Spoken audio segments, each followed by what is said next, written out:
Hai. Bwana Yesu asifiwe. Amina.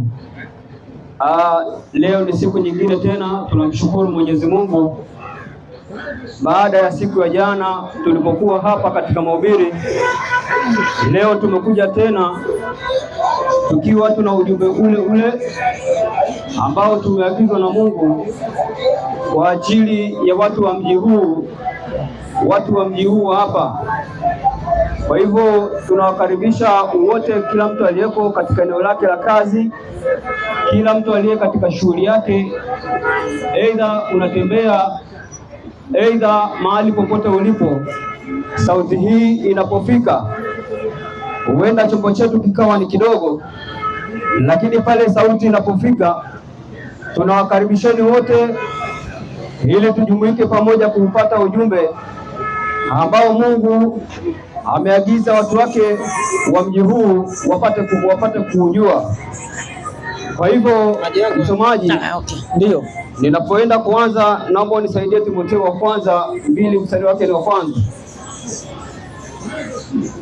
Tunawakaribisha wote mpate kusikia Injili ambayo tumetumwa kwa watu wa mji huu, Injili ambayo inafufua mioyo ya watu ambayo iliyozimia. Naomba nisaidie Timotheo wa kwanza 2 mstari wake ni wa kwanza. Anasemaje?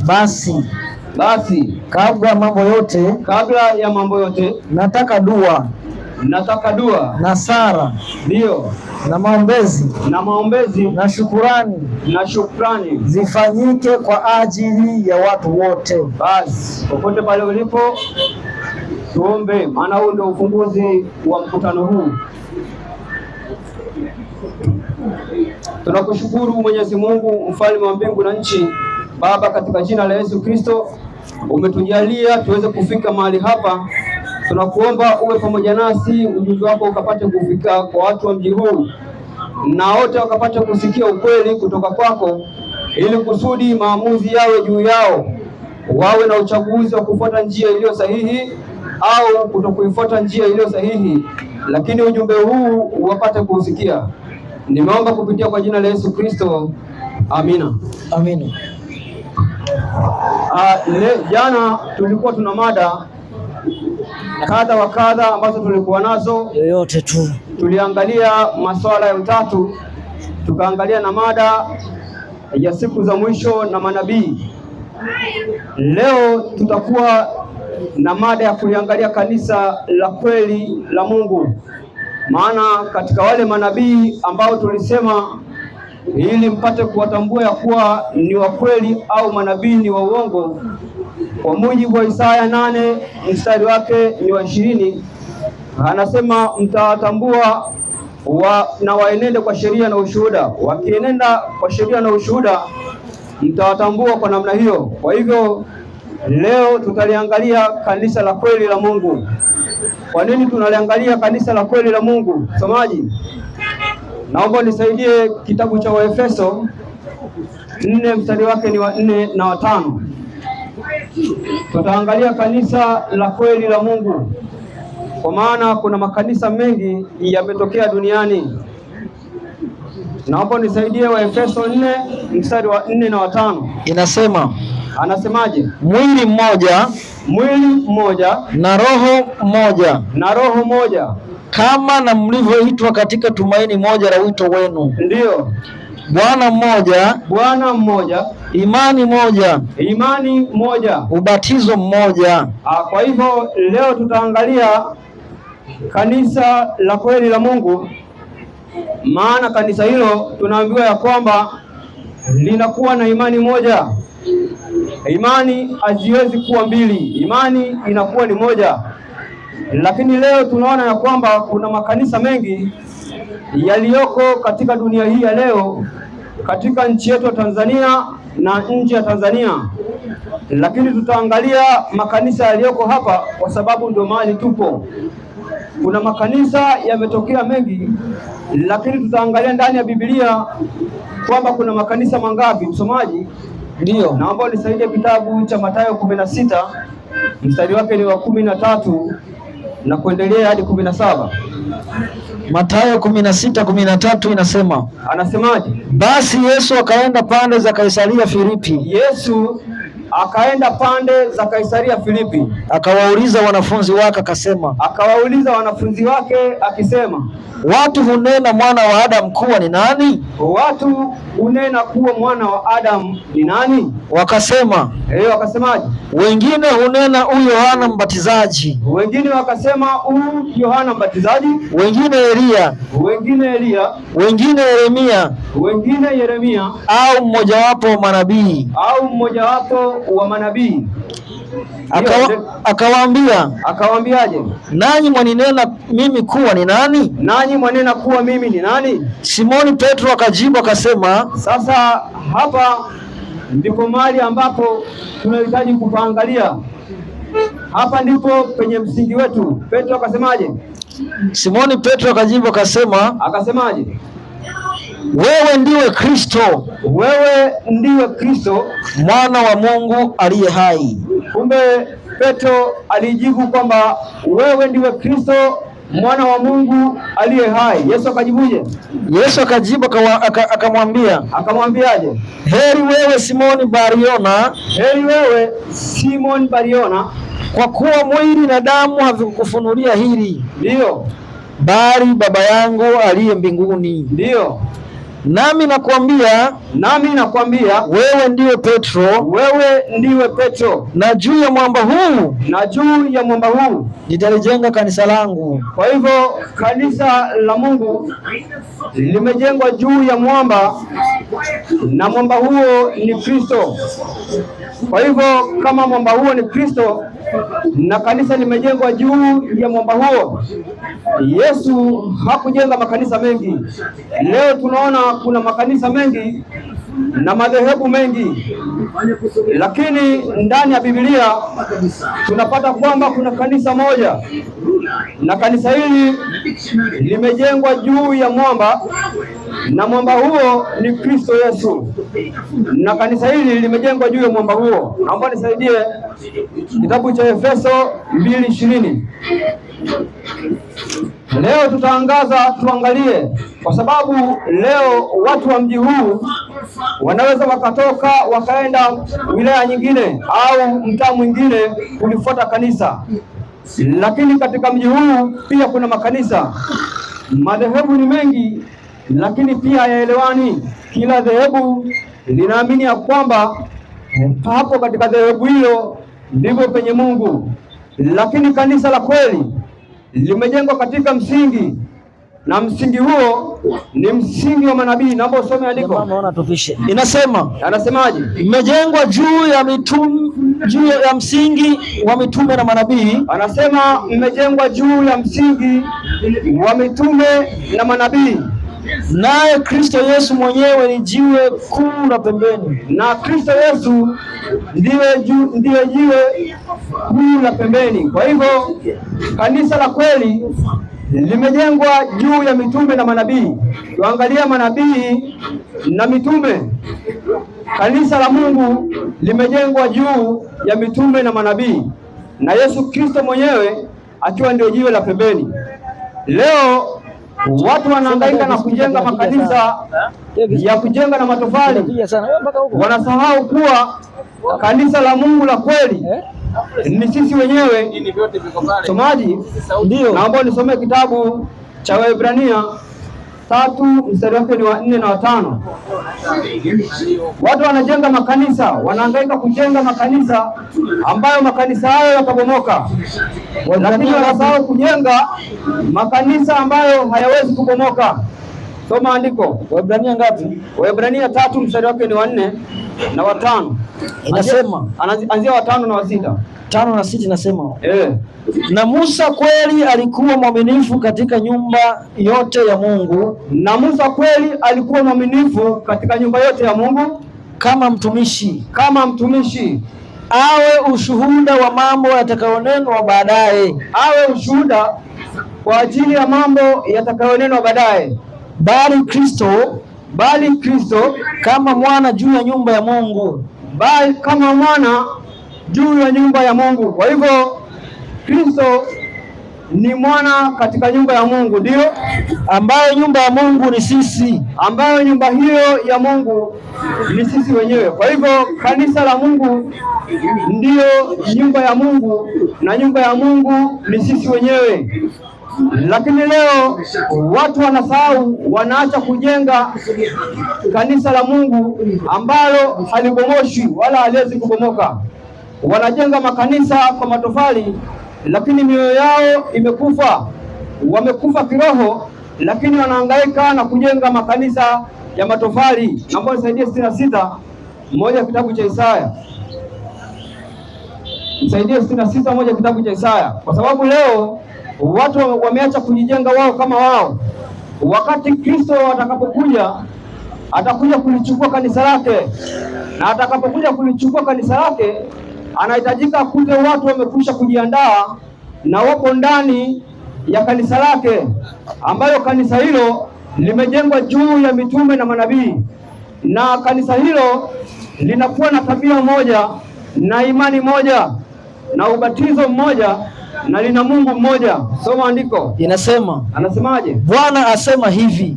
Bwana asema hivi, mbingu ni kiti changu cha enzi, mbingu ni kiti changu cha enzi, na dunia ni mahali pa kuweka miguu yangu, na dunia ni mahali pangu pa kuweka miguu yangu. Mtanijengea nyumba ya namna gani? Mtanijengea nyumba ya namna gani? Leo watu wanajenga makanisa ya matofali na mchanga, wakisema wanajenga nyumba ya Mungu, lakini Mungu anasema mtanijengea nyumba ya namna gani? Lakini kanisa la kweli, kanisa si jengo. Kanisa sio jengo ambalo linajengwa kwa matofali wala linajengwa kwa zege wala kwa nondo. Kanisa la kweli la Mungu linajengwa na sisi wenyewe, linajengwa na sisi wenyewe, na kanisa hilo linakuwa na tabia ya imani moja. Imani gani? Saidie kitabu cha waraka wa kwanza wa Yohana 5 mstari wake ni wa 4 na 5. Waraka wa kwanza wa Yohana 4 na 5, mstari wa 4 na 5. Kwa hivyo kanisa la Mungu linakuwa na imani moja, na imani hii hatuwezi kuwa na imani tofauti. Leo kuna makanisa mengi, lakini imani tofauti. Kristo ni njia ya kwenda mbinguni, yeye ndiye njia, kweli na uzima. Kwa hivyo tutapita kwa Kristo peke yake. Kwa hivyo hakuna njia ambayo unaweza ukapita na mwingine akapita njia nyingine kwa ajili ya kuendea uzima. Lazima upite kwa Kristo, na Kristo ana kanisa lake, na hilo kanisa linahitajika watu wote wawe ndani. Soma andiko. Inasema Yohana wa kwanza 5 na ule mstari wa 4. Anasemaje? Kwa maana kila kitu kilichozaliwa na Mungu hushinda ulimwengu. Kwa maana kitu kilichozaliwa na Mungu hushinda ulimwengu. Na huku ndiko kushindako ulimwengu. Na huku ndiko kushindako ulimwengu. Hiyo ndiyo imani yetu. Hiyo ndiyo imani yetu. Kwa hiyo ukiwa na imani yetu, wewe unaushinda ulimwengu. Na ukiwa na imani yetu, wewe upo katika kanisa la Mungu, na wewe unaushinda ulimwengu. Yesu hakujenga kanisa la matofali ili kwamba dunia nzima wakapate kuabudu hapo. Yesu amejenga kanisa lake, na yeye akiwa ndio msingi, ndio jiwe kuu la pembeni, ikiwa kanisa limejengwa juu ya mitume na manabii. Endelea na andiko, msomaji. Anasemaje? Mwenye kushinda ulimwengu ni nani? Mwenye kushinda ulimwengu ni nani? Isipokuwa ni yeye aaminie ya kwamba Yesu ni mwana wa Mungu. Isipokuwa ni yeye aaminie ya kwamba Yesu ni mwana wa Mungu. Ukiwa na imani hii, wewe ni wa imani yetu na ni ndani ya kanisa la Mungu. Kwa hivyo kanisa la Mungu linakuwa na imani moja. Wale wanaokuwa nje, hebu naomba nisaidie 10 Yohana. Nisaidie Yohana 10 mstari wake ni wa kwanza. Yesu anasema kuna wale watu ambao hawaingii katika kanisa la Mungu, wanakuwa hapo nje, wanaendea makanisa ya nje. Yesu anasema hao watu ni wezi na wanyang'anyi, na wanahitajika wote wapate kurudi kutoka huko nje, waingie katika kanisa la Mungu la kweli, ambalo limejengwa juu ya misingi ya mitume na manabii, na wanaishi katika imani moja. na ubatizo mmoja, wakiwa na Mungu mmoja aliye wa pekee, na sio miungu watatu wala nafsi tatu za uungu, bali ni Mungu mmoja, tukiwa na Bwana mmoja. Ukiwa na imani hiyo, wewe unakuwa ni wa imani yetu na unakuwa ndani ya kanisa la Mungu. Soma andiko. Inasema, anasemaje? Yesu aliwaambia, Yesu akamwambia, amini amini nawaambieni, amini amini nawaambia, yeye asiyeingia mlangoni katika zizi la kondoo, yeye asiyeingia katika zizi katika mlango. Hebu soma andiko. Yeye asiyeingia mlangoni katika zizi la kondoo, yeye asiyeingia mlangoni katika zizi la kondoo, lakini akwea penginepo, huyo ni mwivi, naye ni mnyang'anyi. Kwa hivyo kuna watu ambao hawaingii katika nyumba ya Mungu, hawaingii katika kusanyiko, katika kanisa la Mungu, wanaingia katika makanisa mengine ambayo si ya Mungu. Mungu anawaita watu wao ni wezi na wanyang'anyi. Nisaidie 16 hapo. Mungu anasema hao walioko huko nje wote ambao hawajaingia katika zizi wanahitajika wahubiriwe na wapate kuisikia sauti na waingie katika zizi. Atakapokuja akute watu tayari wako ndani ya kanisa lake, maana Yesu ndiye mwokozi wa ulimwengu huu.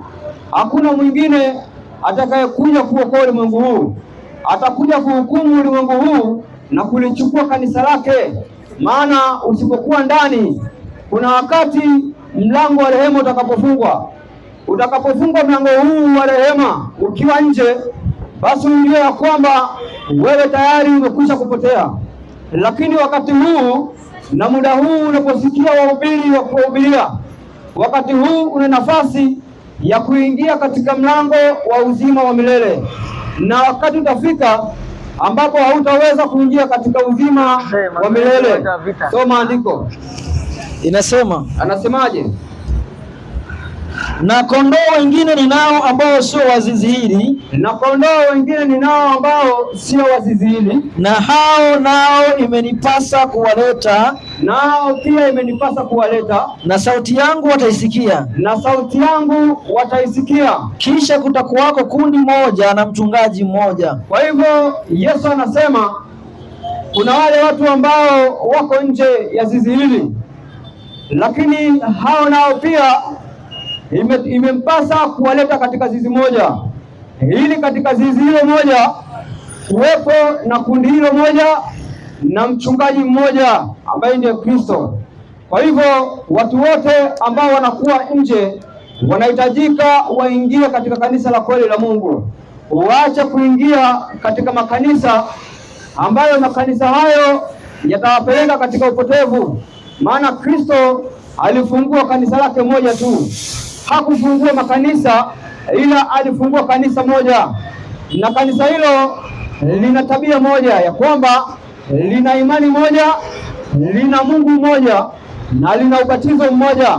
Naomba nisaidie kitabu cha Ufunuo Yohana 14:12. Hiyo kanisa inakuwa na imani moja na inakuwa na ubatizo mmoja. Mungu ni mmoja katika kanisa hilo lake, hakuna miungu zaidi ya mmoja. Tuna Mungu mmoja na kuna Bwana mmoja ndani ya kanisa. Soma andiko. Inasema, anasemaje? Hapa ndipo penye subira ya watakatifu, katika kanisa ambalo ni kanisa la Mungu, ambalo kanisa hilo limejengwa juu ya mwamba na mwamba huo ndiye Kristo. Anasema hapa ndipo penye subira ya watakatifu, hao wazishikao amri za Mungu na imani ya Yesu. Hao wazishikao amri za Mungu na imani ya Yesu. Kwa hivyo wale wanaozishika amri za Mungu na imani ya Yesu, hao ndio wako ndani ya kanisa la Mungu. Wala kanisa la Mungu si jengo kwamba utafika mahali ukute kanisa limejengwa kwa matofali useme ndio kanisa la Mungu. Hapo sio kanisa la Mungu. Hiyo ni sehemu ambayo watu wanatumia kufanya ibada, lakini si kanisa la Mungu. Kanisa la Mungu limejengwa juu ya msingi wa mitume na manabii. na Yesu Kristo akiwa ndio jiwe kuu la pembeni, naye anawaita watu walioko nje ya kanisa ambao wanapita katika milango mingine, wanaacha kupita katika mlango ambao mlango huo unaingia katika zizi ambalo ndani yake kuna kondoo, na kondoo hao wana mchungaji ambaye ni Kristo. Kwa hivyo Yesu anasema kuna wakondoo wengine anao ambao sio wa zizi hili, na sauti yangu inafaa waisikie, kisha kuwepo na kundi moja na mchungaji mmoja, na kanisa hili linakuwa na tabia moja ya imani moja, na pia zinashika amri za Mwenyezi Mungu. Hizo amri za Mwenyezi Mungu, watu wanasema tunahubiri tu amri. Amri za Mwenyezi Mungu haziwezi kuondolewa. Amri za Mwenyezi Mungu zitahubiriwa mpaka mwisho atakapokuja Kristo, kwa maana hiyo ndio Torati na manabii wamesimama katika msingi wa amri zote hizo 10, na shetani anafanya vita na hizo amri za Mwenyezi Mungu, na anafanya vita na amri za Mwenyezi Mungu. Kwa hivyo watu wanapotezwa kwa zile amri za Mwenyezi Mungu. Kwa hivyo leo kanisa la Mungu, naomba nisaidie kitabu cha Kutoka 20 mstari wa 8. Inasema kanisa la Mungu linashika amri za Mungu, alivunja amri za Mungu. Maana sheria ya Mungu inasemaje? Tusome andiko. Kutoka 20 na ule mstari wa 8. Mstari wa 8. Anasemaje? Ikumbuke siku ya Sabato itakase. Ikumbuke siku ya Sabato uitakase. Ndiyo? Endelea 6. Inasema siku 6 fanya kazi. Siku 6 fanya kazi. Utende mambo yako yote. Utende mambo yako yote. Inasema lakini siku ya 7. Lakini siku ya 7 ni Sabato ya Bwana. Ni Sabato ya Bwana Mungu wako. Siku hiyo usifanye kazi yoyote. Siku hiyo usifanye kazi yoyote. Wewe wala mwana wako. Wewe wala mwana wako. Wala binti yako. Wala binti yako. Wala mtumwa wako. Wala mtumwa wako. Wala mjakazi wako. Wala mjakazi wako. Wala mnyama wako wa kufuga. Ndiyo. Wala mgeni aliye ndani ya malango yako. Wala mgeni aliye ndani ya malango yako. Inasema ndiyo. Maana kwa siku 6 Bwana alifanya mbingu na nchi. Bwana alifanya mbingu na nchi, na bahari na vyote vilivyomo. Akastarehe siku ya 7. Kwa hiyo Bwana akaibariki siku ya Sabato akaitakasa. Kwa hivyo kuna siku ambayo Mungu ameibariki akaitakasa, na siku hiyo ni siku ya Sabato, ikiwa katika amri za Mungu. Na amri za Mungu zinasema zinafaa tuzifuate zote. Anasema katika kanisa la Mungu, hapa ndipo kwenye subira ya watakatifu wazishikao sheria za Mungu na ushuhuda wa Yesu Kristo. Kwa hivyo amri za Mungu ndani yake kuna Sabato, na hii Sabato inafaa watu wote waishike. Hakuna hata mmoja anayepaswa kuvunja siku ya Sabato. Ukiona watu wanavunja siku ya Sabato, ujue si kanisa la Mungu. Kanisa la Mungu la kweli linatii amri zake, na wala lichagui amri ya kutii na nyingine zisiwasitii. Inasemaje msomaji? Ndio, nisaidie Walawi 23 mstari wake ni 3. Mungu kaagiza katika siku hiyo, katika amri hiyo ya siku ya Sabato, katika sheria ya 4, katika siku hiyo ametoa maagizo. Hebu soma andiko, anasemaje? Mtafanya kazi siku 6. Mtafanya kazi siku 6, lakini siku ya 7 ni Sabato ya kustarehe kabisa. Lakini siku ya 7 ni Sabato ya kustarehe kabisa, kusanyiko takatifu. Umeona?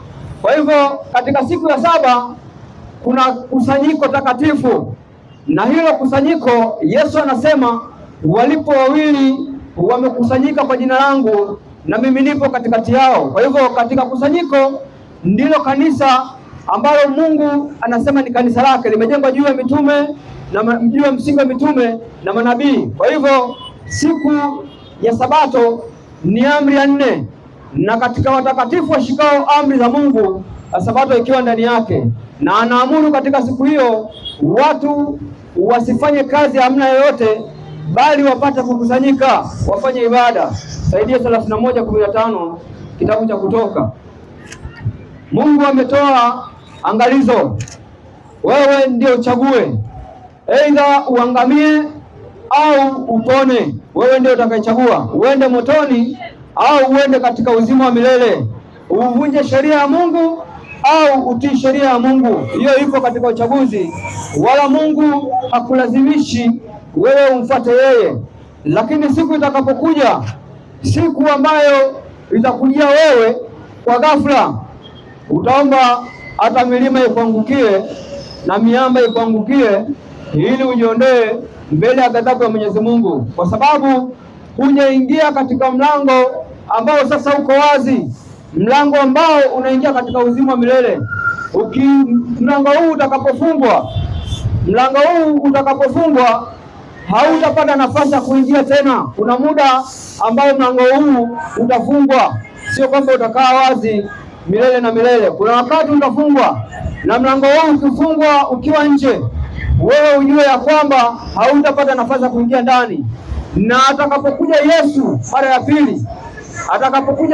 ya pili, atakapokukuta nje, siku hiyo itakuwa ni siku ya kilio na kusaga meno. Msomaji wangu, ndio naomba nisaidie. Umetoa andiko la kusoma 31:15. Soma andiko. Inasema kazi itafanywa siku 6. Kazi itafanywa siku 6, lakini siku ya 7 ni sabato ya kustarehe kabisa. Lakini siku ya 7 ni sabato ya kustarehe kabisa, takatifu kwa Bwana. Takatifu kwa Bwana. Kila mtu atakayefanya kazi yoyote katika siku ya sabato, kila mtu atakayefanya kazi yoyote katika siku ya sabato, hakika yake atauawa. Kwa hivyo wale ambao wanafanya kazi siku ya sabato, wale ambao wako nje ya zizi la kondoo, wale ambao wanafanya kazi katika siku ya sabato, Yesu anasema hao watauawa. Kwa hivyo wewe ukiwa unafanya kazi siku ya sabato, uisikie sauti ya Mungu inapokuita utoke huko, ili kusudi uingie katika raha ile ya siku ya 7, siku ya sabato. Maana katika siku hiyo Mungu alipumzika baada ya uumbaji wa siku 6.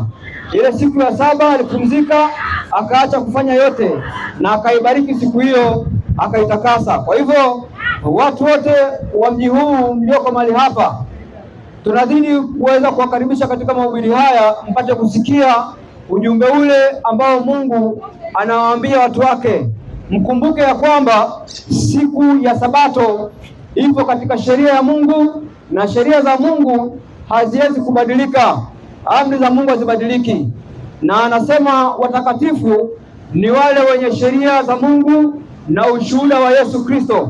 Ukiwa na ushuhuda wa Mungu pamoja na kuzishika amri zake, wewe utakuwa ndani ya kanisa la Mungu. Lakini ukiwa nje na kutokuzishika amri zake, wewe utakuwa upo nje, kwa sababu kuna watu wanavunja sheria 4 wakidhani ya kwamba kuzishika sheria nyingine zote basi itawafanya wao wawe safi mbele za Mungu. Naomba nisaidie kitabu cha Yakobo 2 mstari wake ni wa 10. Watu wamevunja sheria ya 4, hawaitii sabato, wakisema sabato pengine ilikwisha. Wanazishika sheria nyingine zote, lakini vita wanaifanyia vita na ile sheria ya 4. Naposoma andiko msomaji, inasemaje? Maana mtu awaye yote atakayeshika sheria yote